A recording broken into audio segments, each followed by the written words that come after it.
MPV സെഗ്മെന്റിൽ പകരക്കാനില്ലാത്ത വാഹനം Innova വിശേഷിപ്പിക്കാൻ കാരണമുണ്ട്. വണ്ടിയുടെ എഞ്ചിൻ കണ്ടീഷനും അതുപോലെ ലോങ് റൈഡ് അടിക്കാൻ പറ്റിയ കിഡിലെ വണ്ടിയാണ് ഇന്നോവ എന്ന് പറയുന്നത്. അപ്പോൾ ഇന്ന് നമ്മൾ കൊടുത്തിട്ടുള്ള 2 വണ്ടികളാണ്. രണ്ടും ഒരുപോലെ വർക്ക് എടുത്തിട്ടുണ്ട്, ഒരു സിൽവറും ഒരു ബ്ലാക്കും. അപ്പോൾ നമുക്ക് കൂടുതൽ ഡീറ്റെയിൽസ് പറയാം. 2011-12 രജിസ്ട്രേഷനിൽ V ഓപ്ഷനിൽ സിംഗിൾ ഓണർഷിപ്പിൽ 1,10,000 കിലോമീറ്റർ മാത്രം ഓടിയില്ല. അതും 90% കമ്പനി സർവീസിലൊരു വണ്ടിയുള്ളത്. അത്യാവശ്യം നല്ലപോലെ വർക്ക് കയറിയിട്ടുണ്ട്, ഇന്റീരിയർ ആണെങ്കിലും എക്സ്റ്റീരിയർ ആണെങ്കിലും. പക്ഷേ 1 ലക്ഷം രൂപേൻ്റെ മുകളിൽ നമുക്ക് വർക്ക് കയറിയുള്ള വണ്ടിയാണ്. ഇതിൽ ചോദിക്കുന്ന പ്രൈസ് ആണെങ്കിൽ 7,20,000 രൂപ ഫൈനൽ കിട്ടിക്കഴിഞ്ഞാൽ നമുക്ക് കൊടുക്കാൻ പറ്റും. കേരള നമ്പർ ആക്കിയിട്ട് അത് പുതിയ ഇൻഷുറൻസ് ഇറക്കാം.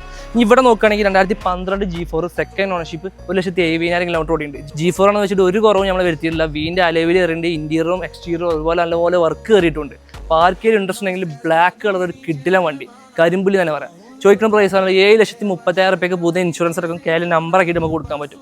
അപ്പോൾ ഇൻട്രസ്റ്റിലുള്ള വിളിക്കുക.